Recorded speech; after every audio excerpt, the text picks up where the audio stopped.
അസ്സലാമു അലൈക്കും dear friends. ഇന്നത്തെ നമ്മുടെ സ്പെഷ്യൽ നിങ്ങൾ ആരും ഇതുവരെയും ട്രൈ ചെയ്ത് നോക്കിയിട്ടില്ലാത്ത ഒരു അടിപൊളി വെറൈറ്റി റെസിപ്പിയാണ്. നമ്മുടെ ഈ വീഡിയോ കണ്ടുകൊണ്ടിരിക്കുന്ന സമയത്ത് നിങ്ങൾക്ക് ഇഷ്ടപ്പെടുകയാണെങ്കിൽ ഒന്ന് ലൈക്ക് ചെയ്തേക്കണേ. അതുപോലെ തന്നെ നമ്മുടെ ഈ ചാനൽ ആദ്യമായിട്ട് കാണുന്നവരും ഇതുവരെയും സബ്സ്ക്രൈബ് ചെയ്യാത്തവരും പ്ലീസ് ഒന്ന് സബ്സ്ക്രൈബ് ചെയ്തേക്കണേ. ഞാനിടുന്ന വീഡിയോസ് ഉടനടി കിട്ടുന്നതിനായി സബ്സ്ക്രൈബ് ബട്ടന്റെ തൊട്ടടുത്ത് കാണുന്ന ബെല്ലൈക്കൺ കൂടി ക്ലിക്ക് ചെയ്തിട്ട് ഓൾ എന്ന ഓപ്ഷൻ എനേബിൾ ചെയ്യാനും മറക്കല്ലേ. ആദ്യത്തിന് ഇതിനായിട്ട് ഞാനിവിടെ അത്യാവശ്യം നല്ല വലിപ്പമുള്ള 2 വഴുതനങ്ങയാണ് എടുത്തിട്ടുള്ളത്. അപ്പോൾ ഇതിൽ മീഡിയം സൈസ് വഴുതനങ്ങയാണെന്നുണ്ടെങ്കിൽ 4 എടുക്കുക. ഇനി വഴുതനങ്ങ നല്ലതുപോലെ കഴുകി വൃത്തിയാക്കി എടുത്തതിന് ശേഷം അതിൻ്റെ ഈ ഒരു ഭാഗം കട്ട് ചെയ്തിട്ട് ചെറിയ കഷ്ണങ്ങളായിട്ട് ഒന്ന് കട്ട് ചെയ്തെടുക്കുക. അപ്പോൾ ആ വഴുതനങ്ങയെല്ലാം ഇതുപോലെ ഒന്ന് കട്ട് ചെയ്തെടുത്തിട്ടുണ്ട്. ഈ ഒരു വലിപ്പത്തിൽ കട്ട് ചെയ്തെടുക്കുക. ഇതിനായിട്ട് ആദ്യം തന്നെ ഒരു പാൻ ചൂടാക്കാൻ വെച്ചിട്ടുണ്ട്. ഇതിലേക്ക് 1 ടീസ്പൂൺ ഒലിവ് ഓയിൽ ഒഴിച്ചു കൊടുക്കാം. ഒലിവ് ഓയിൽ വേണോ നിർബന്ധമൊന്നുമില്ല, ഏതെണ്ണ എടുത്താലും മതി. അതിൻ്റെ കൂടെ തന്നെ ഞാനിപ്പോൾ 1 ടീസ്പൂൺ ബട്ടറും കൂടി ചേർത്ത് കൊടുക്കുകയാണ്. നല്ല പ്രത്യേക ഒരു ടേസ്റ്റ് കിട്ടും ബട്ടറും കൂടെ ചേർക്കുമ്പോൾ. ബട്ടറും കൂടെ ഒന്ന് മെൽറ്റായി വരണം. ബട്ടർ ഉണ്ടെന്നുണ്ടെങ്കിൽ ബട്ടർ ചേർത്ത് കൊടുക്കുക, അല്ലാന്നുണ്ടെങ്കിൽ 1 ടീസ്പൂൺ നെയ്യ് ചേർത്ത് കൊടുക്കുക. ഇത് രണ്ടും ഇല്ലെങ്കിലും കുഴപ്പമില്ല, നല്ല ടേസ്റ്റ് ആയിരിക്കും. ഇതും കൂടെ ചേർത്ത് കൊടുക്കുമ്പോൾ ഒരു പ്രത്യേക ടേസ്റ്റ് ആയിരിക്കും. ബട്ടർ മെൽറ്റായതിന് ശേഷം ഇതിലേക്ക് നമ്മൾ കട്ട് ചെയ്ത് വെച്ചിരിക്കുന്ന വഴുതനങ്ങ ഇട്ട് കൊടുക്കുക. ഇതിലേക്ക് ഒരു 1/4 ടീസ്പൂൺ കുരുമുളക് പൊടി ചേർക്കാം. ഒരു 1/4 ടീസ്പൂൺ ഉപ്പും കൂടി ചേർത്ത് കൊടുക്കാം. വഴുതനങ്ങയ്ക്ക് ആവശ്യമായിട്ടുള്ള ഉപ്പാണ് ചേർത്ത് കൊടുക്കുന്നത്. ഉപ്പൊക്കെ അവരവരുടെ ഇഷ്ടത്തിനനുസരിച്ച് കൂട്ടിയും കുറച്ചും എടുക്കാം. ഇനി വഴുതനങ്ങ എല്ലാം ഒന്ന് വയന്ന് വരണം. മീഡിയം ഫ്ലെയിമിലിട്ടിട്ട് ഇതുപോലെ ഒന്ന് ഇളക്കി കൊടുക്കാം.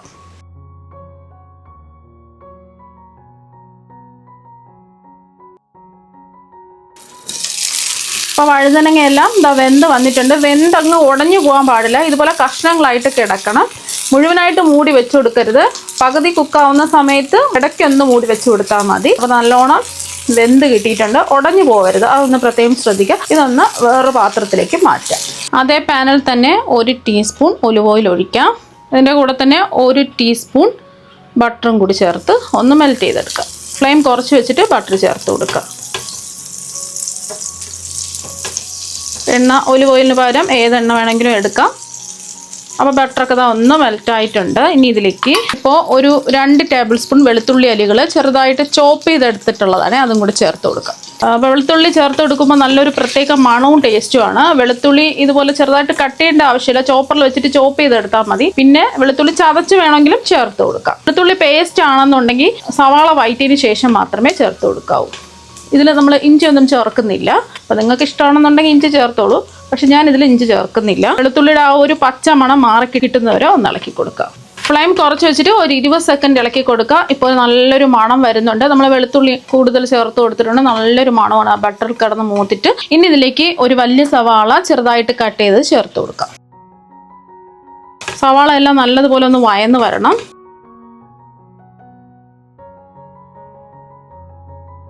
അപ്പോൾ സവാളയൊക്കെ നല്ലതുപോലെ ഒന്ന് വാടി വന്നിട്ടുണ്ട്. ഇനി ഇതിലേക്ക് ഫ്ലെയിം ഒന്ന് കുറച്ച് വെച്ച് കൊടുക്കുക.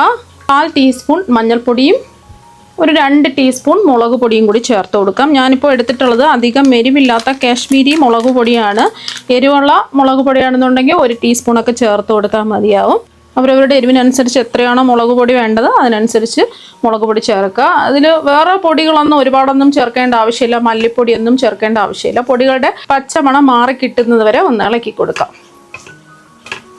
ഒരു 10 സെക്കൻഡ് ഇളക്കി കൊടുത്ത് പൊടിയുടെ പച്ചമണമൊക്കെ ഒന്ന് മാറിയതിന് ശേഷം ഇതിലേക്ക് 3 തക്കാളി, അത്യാവശ്യം വലിപ്പമുള്ള 3 തക്കാളി ചെറുതായിട്ട് കട്ട് ചെയ്ത് ചേർത്ത് കൊടുക്കാം.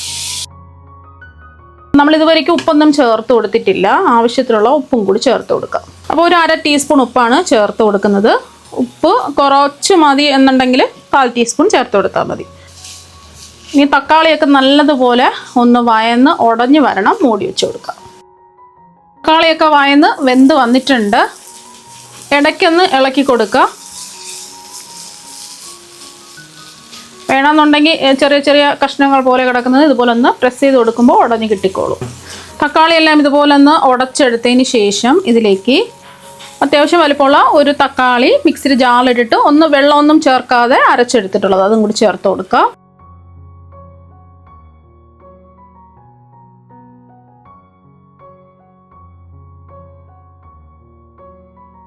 ഇനി ഇതിലേക്ക് നമ്മൾ കുറച്ച് പച്ചമുളക് ചേർക്കുന്നുണ്ട്. പച്ചമുളക് വേണമെന്നുണ്ടെങ്കിൽ ചേർത്ത് കൊടുത്താൽ മതി. ഞാനിപ്പോൾ എരിവില്ലാത്ത 3 പച്ചമുളക് ചെറുതായിട്ട് കട്ട് ചെയ്ത് ചേർത്ത് കൊടുക്കുകയാണ്. വേണ്ടാന്നുണ്ടെങ്കിൽ പച്ചമുളക് ഒഴിവാക്കാം. പച്ചമുളകും കൂടി ചേർക്കുമ്പോൾ പ്രത്യേക ഒരു മണവും ടേസ്റ്റും ഒക്കെ കിട്ടും. പിന്നെ ഇതിലേക്ക് ഒരു 1/4 ടീസ്പൂൺ പഞ്ചസാര ചേർത്ത് കൊടുക്കാം. തക്കാളിയുടെ ആ പുളിപ്പൊക്കെ ഒന്ന് ബാലൻസ് ചെയ്യാൻ വേണ്ടിയിട്ടാണ്. 4 തക്കാളിയല്ലേ ചേർത്ത് കൊടുത്തിട്ടുള്ളത്. അപ്പോൾ അതൊന്ന് പുളിപ്പൊന്ന് ബാലൻസ് ചെയ്യാൻ വേണ്ടിയിട്ട് പഞ്ചസാര കുറച്ച് ചേർത്ത് കൊടുക്കുന്നത് നല്ലതായിരിക്കും. വേണ്ടാന്നുണ്ടെങ്കിൽ ഒഴിവാക്കാം. പിന്നെ ഇതിലേക്ക് നമ്മൾ മസാല പൊടിയായിട്ട് ചേർക്കുന്നത് 1/4 ടീസ്പൂൺ ചെറിയ ജീരകം വറുത്ത് പൊടിച്ചതാണ് ചേർത്ത് കൊടുക്കുന്നത്. ഇതിൽ ഗരം മസാല പൊടിയോ വലിയ ജീരകത്തിൻ്റെ പൊടിയോ ഒന്നും തന്നെ ചേർക്കുന്നില്ല. 1/4 ടീസ്പൂൺ ചെറിയ ജീരകം പൊടിച്ചതാണ് നമ്മൾ ചേർത്ത് കൊടുക്കുന്നത്. വേറെ പൊടികളുടെ ആവശ്യമൊന്നുമില്ല. കുരുമുളക് പൊടി നമ്മൾ ഒരു 1/4 ടീസ്പൂൺ വഴുതനങ്ങ വഴറ്റിയെടുത്ത സമയത്ത് ചേർത്ത് കൊടുത്തിട്ടുണ്ട്.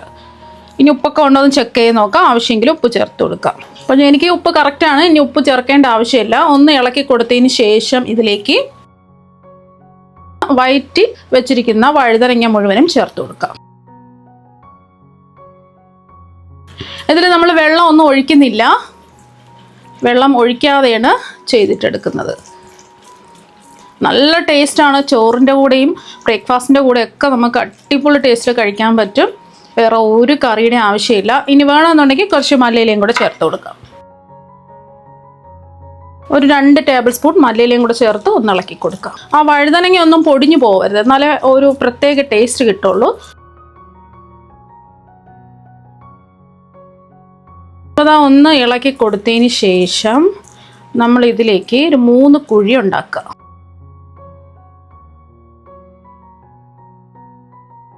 ഇനി കുഴി ഉണ്ടാക്കിയതിൽ നമ്മൾ 3 മുട്ട പൊട്ടിച്ചത് ഒഴിച്ചു കൊടുക്കാം. നിങ്ങൾക്ക് എത്രയാണോ മുട്ട വേണ്ടത് അതിനനുസരിച്ച് ചേർത്ത് കൊടുക്കാം. ഞാനിപ്പോൾ 3 മുട്ട എടുത്തിട്ടുള്ളൂ. ഫ്ലെയിം മീഡിയത്തിൽ വെച്ചിട്ട് ഒന്ന് മൂടി വെച്ച് കൊടുക്കാം. 1 മിനിറ്റ് ഇങ്ങനെ തന്നെ ഇരിക്കട്ടെ. 1-2 മിനിറ്റ് മീഡിയം ഫ്ലെയിമിൽ വെച്ച് കൊടുക്കുന്ന സമയത്ത് ഇതുപോലെ ഒന്ന് സെറ്റ് ആവും.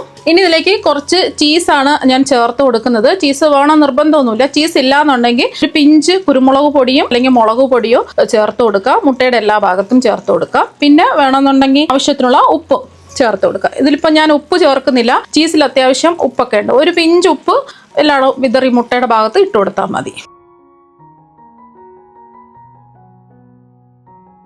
ഇതിലേക്ക് കുറച്ച് മല്ലിയില അവിടെ ആയിട്ട് ഇട്ട് കൊടുക്കാം.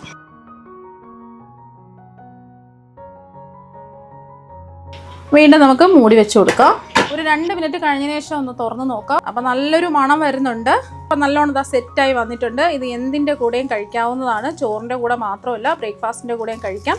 കുട്ടികൾക്കും മുതിർന്നവർക്കും എല്ലാവർക്കും ഒരുപോലെ ഇഷ്ടപ്പെടുന്ന ഒന്നാണ്. വെറുതെ കഴിക്കാനും നല്ല ടേസ്റ്റാണ്. അപ്പോൾ നിങ്ങൾ എന്തായാലും ഇതുപോലെ ഒരു പ്രാവശ്യം ഒന്ന് ട്രൈ ചെയ്ത് നോക്കുക. തീർച്ചയായും നിങ്ങൾക്ക് എല്ലാവർക്കും ഒരുപാട് ഇഷ്ടമാകും. അപ്പോൾ നമുക്ക് മറ്റു വെറൈറ്റി വീഡിയോ ആയിട്ട് വീണ്ടും കാണാം. താങ്ക്